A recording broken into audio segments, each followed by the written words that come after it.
Devaya Narayana Namaskritya Naram Janarottamam Devim Saraswatim Vyasam Tato Jayamudire Nashtapraye Shavadreshu Nityam Bhagavata Sevaya Bhagavati Uttam Shloke Bhaktir Bhavati Nashtike. So continuing with the discussion on Nectar of Instruction, verse 10, purport by Prabhupada, where we left yesterday. So Prabhupada talked about karmis who work very hard and perform many pious activities to go to heaven, but from heaven they have to come down here again to material world. Not to material, to the Martyaloka, earthly planet. So what's the use? Simply wastage of time. That's what they are engaged in.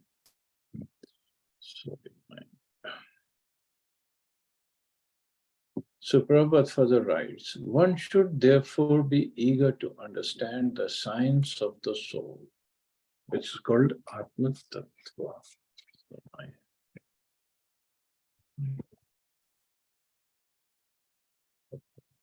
This is much better. Atma Tattva. So unless one comes to the platform of Atma Tattva, by which one understands that the soul and not the body is oneself, one remains on the platform of ignorance. Out of thousands and even millions of ignorant people who are wasting their time simply gratifying their senses, one may come to the platform of knowledge and understand higher values of life. That there is some higher value. It cannot be just eat, drink, be merry. Such a person is called a jnani. Not the real jnani, not just we start calling anybody and everybody a jnani. The jnani knows that fruitive activities will bind him to material existence and cause him to transmigrate from one kind of body to another. So at least he knows this much. That the fruitive activities, the activity that we do to get some fruits, to get some reactions, and so we can enjoy material reactions. He said, no, this cannot be enough, because it causes me to transmigrate, means to take one form of body after another. So why should I waste my time here? As indicated in Srimad Bhagavatam, by the term Sharira Bandha, bound to bodily existence, as long as one maintains any conception of sense enjoyment, his mind will be absorbed in karma or fruitive activity, and this will oblige him to transmigrate from one body to another. So as long as one maintains any conception of sense enjoyment, any conception. So this is why jnani is what this, sense enjoyment is bad. So we just get more and more knowledge of body, soul, scriptures, and how not to enjoy the senses. But that path is not complete, but at least it's a good beginning. Thus, a jnani is considered superior to a karmi, because he at least refrains from the blind activities of sense enjoyment. So at least he doesn't get into all these sense enjoyment activities. This is the verdict of the Supreme Personality of Godhead. However, although a jnani may be liberated from the ignorance of the karmis, unless he comes to the platform of devotional service, he is still considered to be in ignorance, avidya. So jnani is like understanding, I'm not this body and my goal is not to enjoy here. But what's the real goal? He doesn't know. Real goal is to serve Krishna, to get into devotional service. So that part he doesn't know. So he is still considered to be in ignorance. Although one may be accepted as a jnani or one advance in knowledge, his knowledge is considered impure because he has no information of devotion service and thus neglects the direct worship of the lotus feet of the Supreme Personality of Godhead. So devotee is better than Jnani because he knows how to apply the knowledge that he has in the service of the Lord.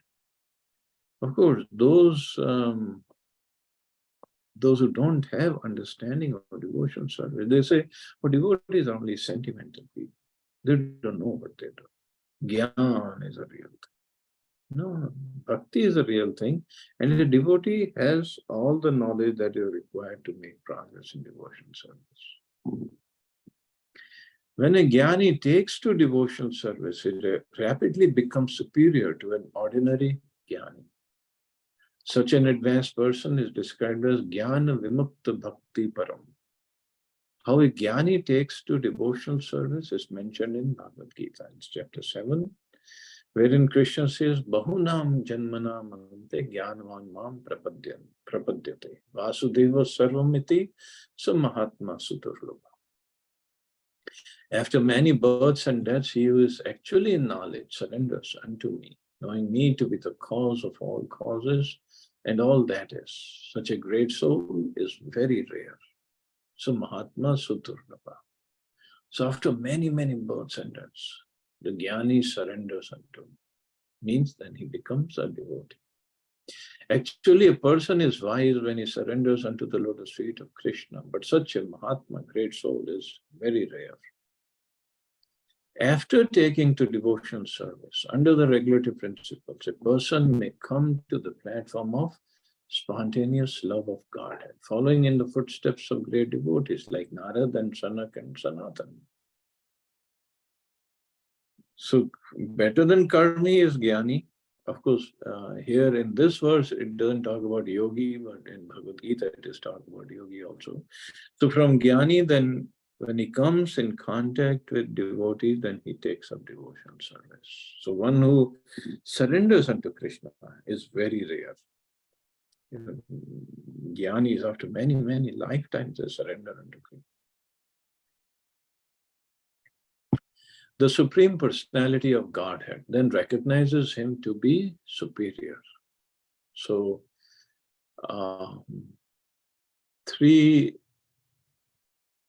there's some gradations in Jnani also. When a Jnani takes devotion service, he rapidly becomes superior to an ordinary Jnani. So ordinary Jnani is there, superior Jnani is there.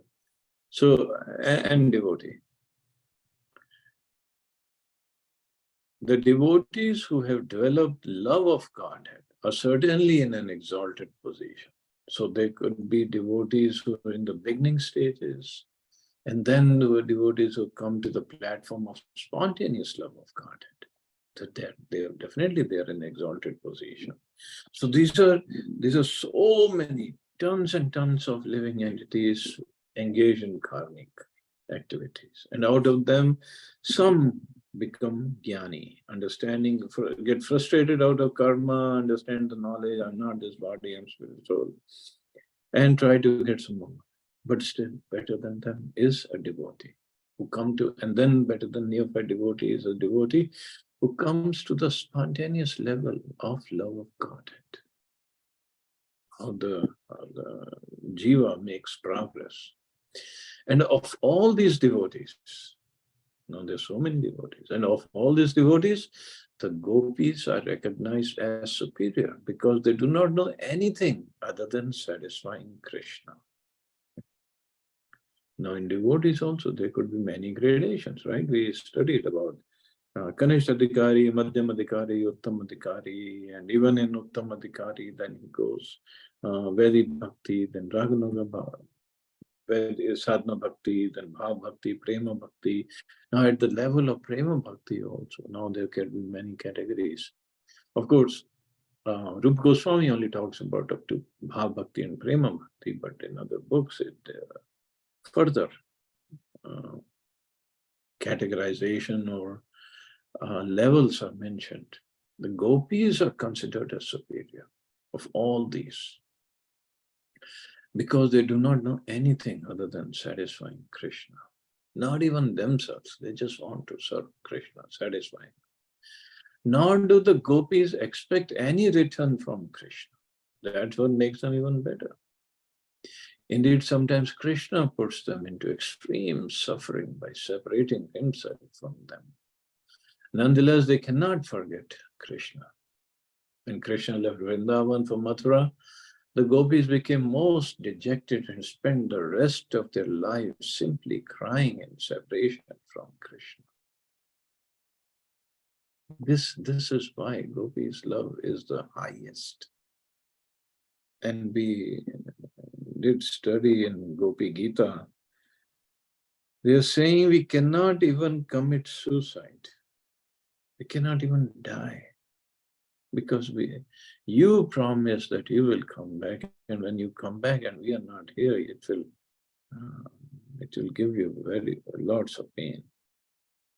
So we cannot even commit suicide. Although they were in so much of pain. So it doesn't mean Krishna was not in pain. He was also missing, but he had other things to do. And moreover, he wanted to heighten their love for him. And this is what Prabhupada is writing. Spend the rest of their lives simply crying in separation from Krishna. This means that in one sense, they were never actually separated from Krishna. There is no difference between thinking of Krishna and associating with him. Krishna is absolute. So no difference between thinking of Krishna and associating with him. Rather, Vipralamba Seva, thinking of Krishna in separation, as Shri Chaitanya Mahaprabhu did, is far better than serving Krishna directly. Because how intense that those thoughts must be when somebody is thinking of Krishna in separation, and when he or she has complete so much of love for Krishna. Thus, of all the devotees who have developed unalloyed devotion love for Krishna, the gopis are most exalted. And out of all these exalted gopis, Srimati Radharani is the highest. That's her love for Krishna. No one can excel the devotional service of Srimati Radharani.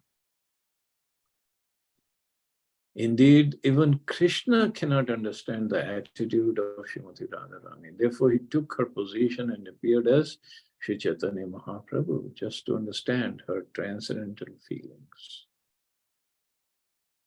See, we all say Krishna is the supreme, he knows everything, he is omniscient. But even he doesn't know the innermost feelings of Srimati Radharani. He doesn't understand the attitude of Srimati Radharani. Therefore, he took her position and appeared as Sri Chaitanya Mahaprabhu. So when we study Chaitanya Charitamrita and see the feelings of Mahaprabhu, the work he did, completely in the mood of Srimati Radharani. Separation from Krishna, different mode. In this way, Srila Rupa Goswami gradually concludes that Srimati Radharani is the most exalted devotee of Krishna, and that her kunda or lake, Sri Radha Kund, is the most exalted place. Nothing more than Radha Kund.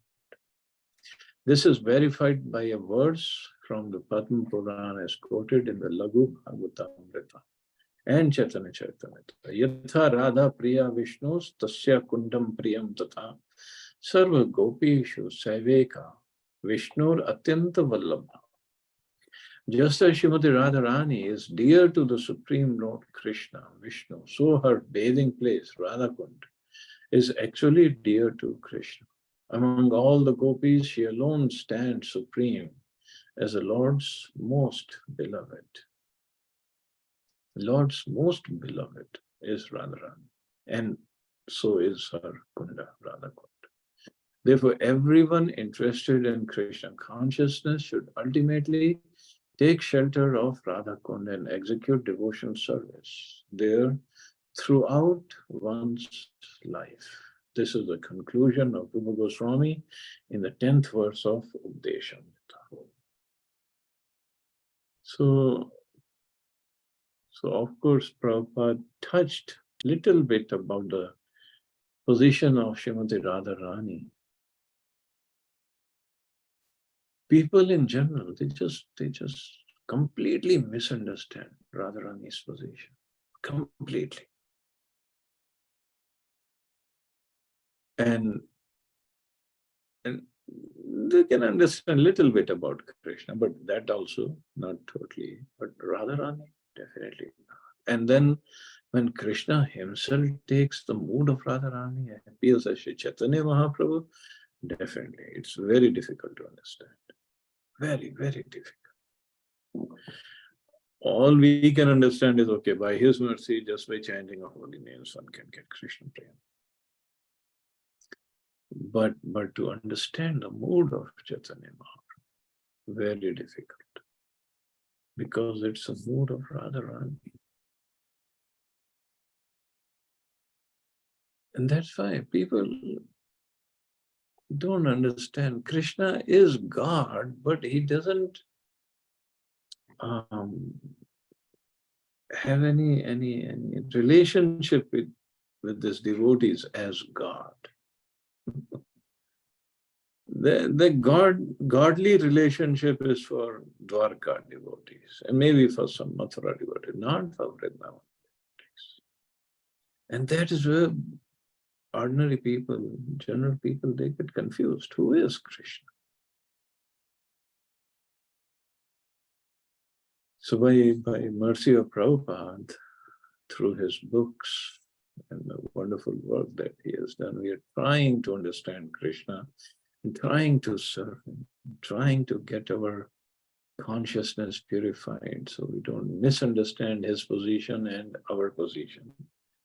And continue, carry on with the services. And here Prabhupada, our Rupa Goswami, in 3 verses, out of 11, 3 verses is dedicated to Radha Kund. So just have to appreciate the position of Radha Kund and try to spend as much time as possible over there. And here it is said, towards the end of one's life, one should spend time, live over there, develop this Krishna consciousness. That should be the goal. And about Radha Kund, tomorrow we'll study the last verse and see if we can. Yeah, I think we should be able to complete that verse tomorrow. And Radha Kund, as it is described in some other books by 6 Goswamis, that Kangan Kund, that's not exactly in the center of Radha Kund that we have. It's a little bit on one side towards Shyam Kund. And then if there is any square from the Kangan Kund, if we draw the lines from the corners, the corner to the Radha Kund's corner. So there will be 4, not squares, but 4 shapes each side. And if we have those shapes, so there are 8 such shapes will be there. Not exactly square or triangle, it'll be a rhombus. And it is said that those 8 shapes are actually 8 kunjas. Kunja means upvan, gardens, of 8 different sakhis. And this Radha Kund with the Kangan Kund is there. That is actually the kunja or garden of Ananga Manjari. Ananga Manjari is also younger sister of Radharani, and it's actually expansion of Balramji. And it's very, very dear to Radha and Krishna, because she can go in any pastime. As Manjaris can go in any pastime because they are so little. So all these 8 upavans, kunjas around the Gangan Kund. So another beauty of that is, of course, we cannot see it. We don't have those eyes. We can just pray to Radharani for those eyes. Every single garden or kunja has different decor, different colors of flowers, completely different setting, and different weather, and all for the pleasure of Radha and Krishna. The Sakhis, their only mood is to serve Radha and Krishna together, to bring them together, to give them all pleasure possible. That's their mood. And similarly at Shyamkund also, there are kunjas of Ashta Sakhas. So they also, those, no, in Sakhas also there's categories. So they are the very, very confidential associates, Ashta Sakha. So they also want to serve Radha and Krishna. That's the whole purpose of their life. Means in the spiritual world, this is the purpose, to serve Radha and Krishna. Chaitanya Mahaprabhu came and he gave this Vipralamba Seva. Now in spiritual world, this is Vipralamba Seva is not there because Krishna is there always. Only in Bhautik Vrindavan we get this opportunity. So to serve them in separation is only possible when we have developed that kind of love for them, that we only see Radha Krishna, that's it. We just want to serve them all, that's it. So sometimes people also say that, oh, we like to read different books because Srila Prabhupada did not give everything in his books, especially the esoteric pastimes of Radha and Krishna. For one reason, he did not give everything in detail is because we are not ready, we are not qualified. And secondly, like here, he did talk about it, it's just he didn't go in too much detail because we might misunderstand the position of Radharani and Krishna and their pastimes. And another thing is, when we are ready, when we are eligible by our sadhana, by our seva, these revelations will automatically happen in our heart. So don't have to worry so much about it. Because there's one word, one term called Swarupa, Siddha Swarupa. Siddha Deha, Siddha Swarup. So Siddha means perfect, and Swarup means a position or the form. So we all have some perfect form because that is the form of our soul. We don't know what it is. And that's why Prabhupada tried to warn his disciples or followers to not to mingle with some of the Babajis at Radha, who might try to tell us what is our Siddha Swarup, Siddha Swarup, Siddha Deha. I don't know if they know or if they're just bluffing or they're telling the truth. I don't know. But Prabhupada tried to warn us. So even if somebody tells me what is my Siddha Rup, what difference would it make to me? I'm not qualified even to realize that or work in that. Just like once Tamalkesh Maharaj wrote down, or he told this story, that he was in Vrindavan and he saw some devotees. The one devotee, he was in his room and he was trying to walk like a peacock. Maharaj asked him, what are you doing? He said, oh, one of the Babajis told me that in my Siddha Deha, I'm a peacock in Krishna's pastime. So I'm trying to work on that, walking like a peacock. Maharaj said, if you are a peacock, I don't know if you're a peacock or not, but if you are a peacock, when you're spiritually purified, then you will get that there. You don't have to work on that. It's not we're going to have some artificial imposition on the soul. No, whatever it is, it will be revealed whenever the time is there. So that way we got to be careful, but otherwise, wonderful, wonderful place, and so much opportunity to serve, so much opportunity to chant and get purified, just absorb in the purified atmosphere over there, and with the mood to serve. There's so much of opportunity to serve over there. And hopefully Radharani will allow us to come and serve over there. Okay, I guess I can stop here. See anybody has any questions or comments?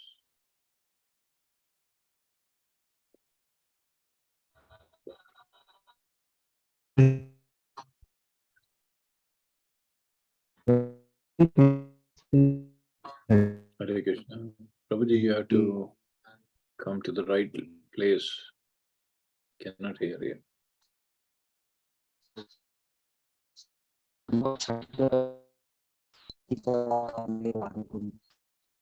Cannot hear you.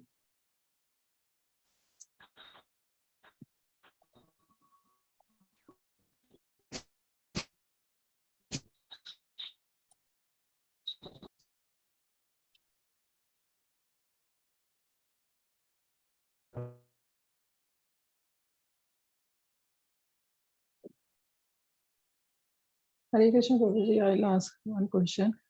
Yes, Prabhuji, this Kangan could, I didn't understand what you were explaining, Abhi. I'll post a picture on the book. Acha, theek hai. Okay, thank you. Hare Krishna, Prabhuji. Hare Krishna. Okay, chalo, you all have a safe and wonderful day. Hare Krishna. Jai Shri Krishna. Hare Krishna, Prabhuji.